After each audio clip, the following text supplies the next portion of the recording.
Kenya. Jina ni Lawi Arap Korir.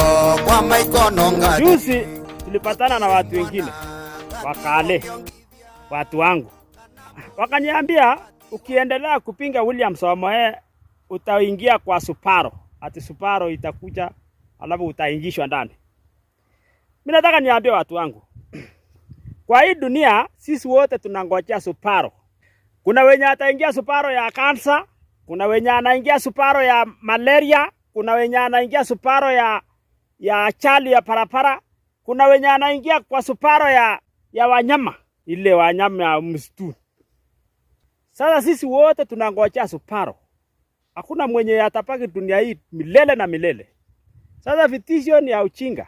Kama kuna jamii ambayo bado anatisha watu wa Kenya wengine, inastahili aelewa kwamba hiyo vitisho imepitwa na wakati. Mungu alituleta hapa Kenya. Na Kenya yetu tuko na sheria. Na mimi nashangaa hata watu wengine wamesoma, lakini ni wachinga. Hawaelewi hata katiba ya nchi yao. Katiba ya nchi hii anaruhusu kila mtu aunge mtu yote mwenye anampenda. Sasa mimi nataka niseme hivi, kila mtu ngojea Suparo yako.